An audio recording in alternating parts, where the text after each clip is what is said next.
আজকের জুমার সংক্ষিপ্ত আলোচনার বিষয় আল্লাহর দয়া। ইনশাআল্লাহ তাআলা আল্লাহ তাআলার দয়া সংক্রান্ত আলোচনা সংক্ষিপ্ত সময় কোরআন এবং হাদিস থেকে অত্যন্ত তথ্যবহুল আলোচনা উপস্থাপন করব। অবা তৌফিক ইল্লা বিল্লাহ। আল্লাহ সুবহানাহু ওয়া তাআলা দোয়া আল্লাহর দয়া সংক্রান্ত আলোচনা শোনার তৌফিক দান করুন। সকলে আল্লাহুম্মা আমিন। আমরা পৃথিবীতে যে এসেছি এবং পৃথিবীতে আমরা মায়ের পেট থেকে যখন আসলাম, আসার পর থেকে শুরু করে আজ পর্যন্ত আমরা প্রত্যেকটা মুহূর্তে আল্লাহ সুবহানাহু ওয়া তাআলার দয়ার মধ্যে বেঁচে আছি। আল্লাহ তাআলা যদি আমাদের উপর দয়া না করতেন তাহলে পৃথিবীর জমি আমাদের বেঁচে থাকা অসম্ভব হয়ে যেত। কারণ আমরা নিজের উপর যে জুলুম করে থাকি, নিজের উপর যে আমরা অত্যাচার করে থাকি, যে অন্যায়গুলো আমরা করি, যে পাপাচারগুলো আমাদের হাত দ্বারা, আমাদের জবান দ্বারা, আমাদের অঙ্গ প্রত্যঙ্গ দ্বারা আমরা করে থাকি, যদি আল্লাহ তাআলা আমাদের উপর দয়া না করে ক্ষুব্ধ হতে, ক্রোধিত হতে না করতে, তাহলে আমরা পৃথিবীতে টিকতে পারতাম না, বেঁচে থাকতে পারতাম না। কারণ আল্লাহ সুবহানাহু ওয়া তাআলা আমাদের উপর দয়া করেছেন বিদায়, মায়া করেছেন বিদায়, আল্লাহ তাআলা করুণাশীল বিধায় আমরা আজকে ওই আল্লাহ সুবহানাহু ওয়া তাআলার বিশেষ নিয়ামত অক্সিজেন আমরা গ্রহণ করতে পারতেছি। সকলে বলি সুবহানাল্লাহ। তাহলে এই যে আমরা আল্লাহ সুবহানাহু ওয়া তাআলার দয়া করতে বেঁচে আছি, থাকার পরে আমরা আল্লাহ তাআলার নাফরমানি করি, নিজের নফসের সাথে আমরা জুলুম করি, অন্যের সাথে আমরা অত্যাচার করি, অন্যের সম্পদ আমরা যদি খাই, খাওয়ার পরে আমাদের কিন্তু একটা গুনাহ আমল আমাদের কিন্তু জমা হয়ে যায়। একটা নেক আমল, আরেকটা হচ্ছে বদ আমল। বদ আমলটা হচ্ছে আমি যেটা জুলুম করি আপনার আমলের খাতায় লেখা হয়ে যায়। যদি আপনি একটা নেক আমল করেন সেটা আপনার আমলের খাতায় জমা হয়ে যায়। আরো কালকে আমাদের কঠিন দিনে আল্লাহ সুবহানাহু ওয়া তাআলা আপনার হাতে আপনার আমলটা দিয়ে বলবেন যে বড় তোমার আমল জমা। এটা এমন একটা আমল আপনাকে দিবেন যেখানে আপনার জন্ম থেকে শুরু করে মৃত্যু পর্যন্ত একটা বিষয়ও নাই যে সেটা লেখা নেই। যারা পরিমাণ, সরিষা দানা পরিমাণ, বিন্দু পরিমাণ আপনি যাহাই করেন না কেন সব করে লেখা আছে। সুতরাং সেই দিনের আগে আমাদের উচিত আল্লাহ সুবহানাহু ওয়া তাআলার কাছে ক্ষমা প্রার্থনা করা। কারণ আল্লাহ সুবহানাহু ওয়া তাআলা বলেছেন যে বান্দা আমার গুনাহ করবে, গুনাহ করার পর ওই বান্দাটা আমার কাছে উত্তম যে আমার কাছে মাফ চাইবে। সবাই বুঝে আসুন আমরা আল্লাহর দয়া সংক্রান্ত আলোচনা শুনি ইনশাআল্লাহ তাআলা। তাহলে আল্লাহ সুবহানাহু ওয়া তাআলা সূরা যুমারের মধ্যে বলতেছেন 53 নম্বর আয়াত, আল্লাহ বলেন কুল ইয়া ইবাদিয়াল্লাযীনা, তোমরা যারা আমার গোলাম, তোমরা যারা ইবাদতকারী, তোমরা যারা আমার বান্দা, আসরাফু আলা আনফুসিহিম, আসরাফু আলা আনফুসিহিম, তোমরা যারা নিজেদের উপর অত্যাচার করেছো, নিজের উপর তোমরা যারা জুলুম করেছো, তোমরা যারা গুনাহ করেছো, পাপাচার করেছো, লা তাকনাতু মির রাহমাতিল্লাহ, তোমরা তারা আমার রহমত থেকে নিরাশ হইও না। কি বলেন? আমরা সকলেই জানি যে জুলুম অত্যন্ত পাপ, গীবত একটা ভয়াবহ পাপ। আমরা সকলেই জানি অন্যের সম্পদ মেরে খাওয়া জঘন্য একটা পাপ। একজন মানুষকে বিনা অপরাধে হত্যা করা পুরা মানুষকে, পুরা পৃথিবীর মানুষকে হত্যা করার সমতুল্য জঘন্যতম পাপ। আমরা পাপ করার পর মাঝে মাঝে নিরাশ হয়ে যায় যে আল্লাহ সুবহানাহু ওয়া তাআলা কঠিন দিনে আমাদেরকে মাফ করবেন কিনা, বড় প্রশ্ন আসে কিনা। আল্লাহ সুবহানাহু ওয়া তাআলা আমাদেরকে, আমরা যেন নিরাশ না হই, আমরা পাপ করব, করার পর আল্লাহর কাছে আমরা ক্ষমা প্রার্থনা করব, যেন আমরা নিরাশ না হই। সেজন্য আল্লাহ তাআলা নিজেই বললেন যে লা তাকনাতু মির রাহমাতিল্লাহ, তোমরা আমার দয়া হতে, তোমরা আমার রহমত হতে নিরাশ হইও না। তাহলে আল্লাহ তাআলা যে দয়াশীল সেটা আমরা এই আয়াত থেকে সুন্দরভাবে জানতে পারলাম। তাহলে আল্লাহ তাআলা অত্যন্ত দয়াশীল আমরা এখন কিভাবে জানবো? হাদিস থেকে একটু আসতেছে, আয়াতের অংশ আরো আছে, আমরা আগামী সপ্তাহে যখন আলোচনা করব তখন সে আয়াতের সাথে ইনশাআল্লাহ তাআলা তাকে হাদিস আমরা উপস্থাপন করব ইনশাআল্লাহ। হযরত আবু হুরায়রা রাদিয়াল্লাহু তাআলা তিনি বলেন আল্লাহর নবী সাল্লাল্লাহু আলাইহি ওয়াসাল্লাম বলেছেন যে আল্লাহ সুবহানাহু ওয়া তাআলার রয়েছে 100 দয়া। কত রয়েছে? ইন্না লিল্লাহি মিআতান রাহমাতান, আল্লাহর কাছে রয়েছে 100 দয়া। সেই দয়া থেকে আল্লাহ সুবহানাহু ওয়া তাআলা বাইরের জিন ওয়াল ইনস আল্লাহ তাআলা ভাগ করে দিলেন মানুষকে, জিন জাতিকে, পশু পাখিকে, কীট পতঙ্গকে। শুধুমাত্র এক ভাগ দয়া। কয় ভাগ? তাহলে আল্লাহর কাছে রয়েছে 100 ভাগ দয়া। তার মধ্যে আল্লাহ তাআলা পুরা মানব জাতির জন্য আল্লাহ তাআলা সমস্ত সৃষ্টির মাঝে শুধুমাত্র একটা ভাগ দয়া আল্লাহ তাআলা দিলেন। এই দয়ার দ্বারা আমরা পরস্পরকে মায়া করি। মা তার সন্তানকে মায়া করে, সন্তান তার মাকে দয়া করে, অর্থাৎ প্রত্যেকটা জীব আরেকটা জীবকে দয়া করে শুধুমাত্র 1%। কয় পার্সেন্ট? বাকি 99% আল্লাহ সুবহানাহু ওয়া তাআলার কাছে আছে। বাকি 99 ভাগ আল্লাহ তাআলার কাছে আছে। আল্লাহ সুবহানাহু ওয়া তাআলা কার কঠিন দিনে অর্থাৎ কিয়ামতের দিন আল্লাহ তাআলা বাকি 99 ভাগ দয়া নিয়ে বান্দার সামনে বিচার করার জন্য উপস্থিত হবেন। সুতরাং আল্লাহ বললেন, বান্দারা আমার লা তাকনাতু মির রাহমাতিল্লাহ, তোমরা আমার দয়া থেকে, তোমরা আমার রহমত থেকে নিরাশ হয়ো না। তবে শর্ত হচ্ছে আল্লাহ সুবহানাহু ওয়া তাআলার কাছে আমাদের তওবা করতে হবে। কারণ খাঁটি তওবা করলে আল্লাহ সুবহানাহু ওয়া তাআলা সেই তওবাটা কবুল করে নেবেন ইনশাআল্লাহ তাআলা। হাদিস এবং আয়াতের সারসংক্ষেপে আমরা এখন আসবো। আল্লাহ বললেন যে তোমরা আমার দয়া থেকে নিরাশ হয়ো। রাসূল সাল্লাল্লাহু আলাইহি ওয়াসাল্লাম বলেন আল্লাহর কাছে আছে 100 ভাগ দয়া। তার মধ্যে 1 ভাগ দয়া আল্লাহ তাআলা সমস্ত পৃথিবীর মাখলুকের মধ্যে দিয়ে দিলেন, সৃষ্টির মধ্যে দিয়ে দিলেন। এই দয়া দ্বারা আমরা কি করি? পরস্পরের মাঝে মায়া আমরা দেখাই। এই 1 ভাগ দয়া নিয়ে আমরা বেশি আছি। বাকি 99 ভাগ দয়া আল্লাহ তাআলার কাছে আছে। বিচারের দিন আল্লাহ তাআলা তার সমস্ত দয়া নিয়ে হাজির হবেন। সুতরাং আল্লাহ বলেন, বান্দারা আমার লা তাকনাতু মির রাহমাতিল্লাহ, তোমরা আমার দয়া থেকে নিরাশ হয়ো না। আমি আল্লাহ তাআলা অত্যন্ত দয়াশীল। সবাই মানুষ আমরা দেখেন মা তার সন্তানকে কিভাবে দয়া করে। 1 ভাগ দয়ার একটা উদাহরণ দিচ্ছি হাদিস থেকে, দুনিয়া থেকে উদাহরণ। আম্মা জানা আয়েশা রাদিয়াল্লাহু তাআলা আনহা হতে বর্ণিত, তিনি বলেছেন কোন একটা সময় একজন মহিলা আমার কাছে আসলো। তার সঙ্গে ছিল 2 জন বাচ্চা, তার সঙ্গে ছিল 2 জন কন্যা সন্তান।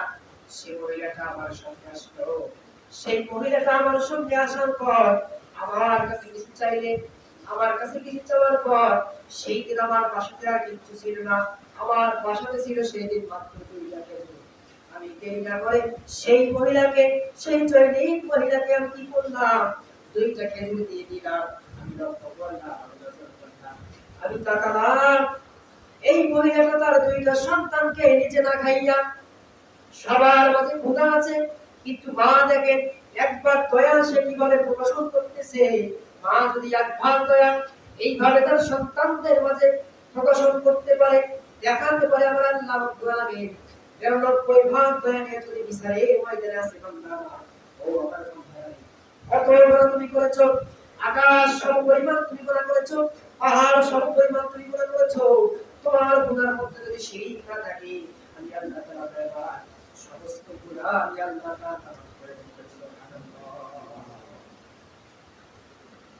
আয়েশা রাদিয়াল্লাহু তাআলা আনহা বললেন, মা না খেয়ে সন্তান 2টাকে 2টা খেজুর ভাগ করে দিলেন, একটা একটা করে ভাগ করে দেওয়ার পর তারা যখন খেলে তারা এখান থেকে চলে গেল। চলে যাওয়ার পর বাসার বাড়ির মধ্যে আল্লাহর হাবিব সাল্লাল্লাহু আলাইহি ওয়াসাল্লাম চলে আসলে, আল্লাহর হাবিব চলে আসার পর সুন্দর করে আমি ঘটনাটা বর্ণনা করলাম। ইয়া রাসূলুল্লাহ, ইয়া হাবিবাল্লাহ, অমুক অমুক আজকে ঘটনাটা ঘটেছে, এই আজকে ঘটনাটা ঘটেছে। আল্লাহর হাবিব সাল্লাল্লাহু আলাইহি ওয়াসাল্লাম বললেন, যে জন্মদাত্রী মা, যে প্রদানকারী পিতা, যে পিতামাতা তার সন্তানের দ্বারাই পরীক্ষিত হবে, তার মেয়ের দ্বারাই পরীক্ষিত হবে, সেই মেয়েকে যে পরীক্ষিত হওয়া অবস্থায় তার উপর দয়া প্রদর্শন করবে, তার উপর সহানুভূতি আচরণ করবে, মায়া প্রদর্শন করবে, সেই কন্যার প্রতি মায়াশীল হওয়ার কারণে, দয়াশীল হওয়ার কারণে, সুন্দর আচরণ প্রদর্শন করার কারণে আল্লাহ তাআলা তার পিতামাতা যখন জাহান্নামের দিকে চলে যাবে, তার সন্তান হয়ে যাবে জাহান্নামের মধ্যে অন্তরায় মানে দেয়া হয়ে যাবে। সুবহানাল্লাহ। সুতরাং মা, আল্লাহ তাআলা মায়ের জন্য এক ভাগ দয়া দিয়ে দিলেন। কয় ভাগ? মাত্র এক ভাগ দয়া দিয়ে দিলেন। মা এক ভাগ দয়া দিয়ে তার সন্তানদেরকে দয়া দেখায়। আর যে আল্লাহ তাআলা ৯৯টা ভাগ দয়া তোমাদের মাঝে আমাদের মাঝে যখন দেখাবে, সুতরাং আল্লাহ বললেন, বান্দারা আমার, লা তাকনাতু মির রাহমাতিল্লাহ, তোমরা আমার রহমত হইতে নিরাশ হইও না। ইন্নাল্লাহা, নিশ্চয় আল্লাহ তাআলা, যুদুয়া জামিআন, আমি আল্লাহ তাআলা তোমাদের সমস্ত গুনাহ মাফ করে দেব। সুতরাং বান্দারা নিরাশ হওয়ার কোনো কারণ নাই। দুনিয়ার জমিনে অসংখ্য মানুষকে বলবেন, ভাই আমার চলো নামাজ পড়তে যাই, রাখো। ও ভাই আমার, কত সম্পদ হয়েছে, হজ করার উপর খরচে হজ করো। ওই ভাই আমার বলে, দুনিয়ার জমিনে আমি এমন অপরাধ করেছি, না জানি আল্লাহ তাআলা কাল কিয়ামতের কঠিন দিনে আমার উপর কিরকম আচরণ করে। এই ভাই আল্লাহ তাআলার রহমতকে অস্বীকার করার পর আল্লাহর দয়া না জানার জন্য, আল্লাহ তাআলার করুণা না জানার জন্য নিরাশ হয়ে যায় যে আল্লাহ তাআলা আমাকে মাফ করবেন না। এই বান্দার জন্য আল্লাহ তাআলা বললেন, ও বান্দারা আমার, তোমরা নিরাশ হইও না। আমি আল্লাহ তাআলার মাঝে ১০০ ভাগ দয়া ছিল, আমি এক ভাগ দয়া শুধুমাত্র তোমাদের মাঝে দিয়ে দিলাম। এক ভাগ দয়া যদি তোমরা কীটপতঙ্গের মধ্যে দেখাও, সন্তান তার পিতার মধ্যে দেখায়, মাতা তার সন্তানের মধ্যে দেখায়, ভাই তার ভাইয়ের মধ্যে দেখায়, পাড়া প্রতিবেশী তার পাড়া প্রতিবেশীর মধ্যে দেখায়, সরকার তার দেশের জনগণের মধ্যে দেখায়, রাজা তার রাজ্যের প্রজাদের মধ্যে দেখায়, তোমরা কি দেখে বুঝো না তার 1% দয়া দ্বারা তারা কিরকম দয়ালু হয়ে যায়। আর আমি আল্লাহ তাআলা ৯৯ ভাগ দয়া নিয়ে যদি বিচারের ময়দানে উপস্থিত হয়ে যাব, সুতরাং বান্দা আমার ভয় করার কোনো দরকার নাই। আমি আল্লাহ তাআলা অবশ্যই তোমাদেরকে মাফ করে দিব। ভয় আছে আমাদের কোনো ভয় নেই, কারণ আমরা সবচেয়ে আমাদের কপাল ভালো, আমরা জন্মসূত্রে মুসলমানের ঘরে আমরা জন্মগ্রহণ করেছি। আর যারা ঈমান এনেছে, মুসলমান হয়েছে, কালিমা একবার পড়েছে, সে ব্যক্তিটা জান্নাতে যাবে, তবে শর্ত একটাই, তাকে আযাব থেকে কেটে জান্নাতে যেতে হবে। সম্মানিত অবস্থা, তাহলে আল্লাহর দয়া থেকে নিরাশ হওয়ার কোনো কারণ নেই। সর্বশেষ একটা হাদিস, ছোট্ট একটা হাদিস, হাদিসের বর্ণনা একটু বুঝবেন। عن جابر بن عبد الله رضي الله تعالى عنه قال رسول الله صلى الله عليه وسلم, আল্লাহ রাসূল সাল্লাল্লাহু আলাইহি ওয়াসাল্লামের সাহাবী জাবির ইবনে আব্দুল্লাহ বলেন, আল্লাহ নবী সাল্লাল্লাহু আলাইহি ওয়াসাল্লাম বলেছেন, লা ইয়ারহামুল্লাহ মান লা ইয়ারহামুন নাস, মুত্তাফিকুন আলাইহি। হাদিসটা বুখারী এবং মুসলিমের মধ্যে এসেছে যে লা ইয়ারহামুল্লাহ, আল্লাহ তাআলা ওই ব্যক্তির উপর দয়া করে না। কোন ব্যক্তির উপর? মান লা ইয়ারহামুন নাস, যে ব্যক্তি মানুষের উপর দয়া করে। আল্লাহ তাআলা ওই ব্যক্তির উপর করুণাশীল নন যে ব্যক্তি মানুষের উপর করুণাশীল নন। আল্লাহ তাআলা ওই ব্যক্তিকে রহম করেন না যে ব্যক্তি মানুষকে রহম করে। আল্লাহ তাআলা আপনাকে 1% দয়া দিয়ে দিলে, আপনি সেই 1% দয়া মানুষকে দেখাতে পারেন না, আপনি অহংকারী হয়ে যান, তাহলে আপনি একটা বার খেয়াল করেন যে আল্লাহ তাআলার কাছে ৯৯ ভাগ দয়া আছে, সে আল্লাহ আপনার সাথে রাগ দেখাবে, ক্ষুব্ধ হয়ে যাবেন। যাও, আজকে আমার অসংখ্য দয়া আছে, আজকে আমি কহার, আজকে আমি তোমার সামনে দয়াশীল আমি তাদের প্রতি যারা মানুষদের প্রতি দয়া দেখিয়েছে। আমি আল্লাহ তাআলা আজকে আমার সমস্ত দয়া, আমার বাকি ৯৯ ভাগ দয়া আমি আজকে তার কাছে দিয়ে দিলাম। সুবহানাল্লাহ। সুতরাং সম্মানিত উপস্থিতি, ছোট্ট একটা হাদিস, লা ইয়ারহামুল্লাহ মান লা ইয়ারহামুন নাস, আল্লাহ তাআলা ওই ব্যক্তির উপর রহম করেন না, দয়া করেন না, করুণাশীল নয়, মায়াশীল নয়, যে ব্যক্তি মানুষের উপর দয়া করে না। আপনার 1% দয়া আপনি অহংকার করেন, মানুষের সাথে খারাপ আচরণ করে সবার উচিত সাবধান। কারণ যে আল্লাহ তাআলা দয়াশীল মায়াশীল করুণাশীল, সে আল্লাহ সুবহানাহু ওয়া তাআলা আপনার উপর অত্যন্ত দয়াশীল হবে। আল্লাহ সুবহানাহু ওয়া তাআলা যেখানেই বলেছেন গফুর তিনি ক্ষমাশীল, সেখানে আল্লাহ তাআলা বলেছেন তিনি দয়ালু। কারণ আল্লাহর দয়ার অভাব নাই। খালি আগে বলেছিলাম, আজকে আবার বলি, আল্লাহ সুবহানাহু ওয়া তাআলা রাত যেটা আছে তার দয়া সেটাকে অতিক্রম করে গেছে।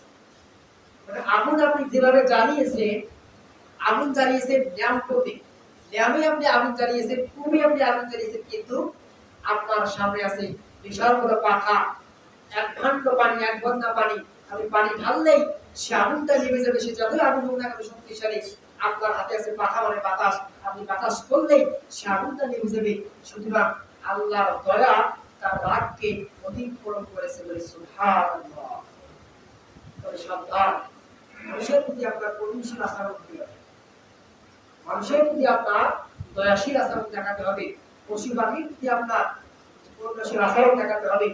অযথা কাউকে কখনো কষ্ট দেওয়া যাবে না। আপনার হৃদয়ে যতটুকু দয়া আছে আপনি সেটা প্রদর্শন করার চেষ্টা করুন। আশা করা যায় আল্লাহ সুবহানাহু ওয়া তাআলা কাল কিয়ামতের কঠিন দিনে তার অসংখ্য দয়া দ্বারা, তার ৯৯ ভাগ দয়া দ্বারা, তার ৯৯% দয়া দ্বারা আপনাকে জাহান্নাম থেকে জান্নাতের ফয়সালা দিয়ে দিবেন। জোরে জোরে সুবহানাল্লাহ। ওয়া আলাইকুম ওয়া রাহমাতুল্লাহি ওয়া বারাকাতুহু।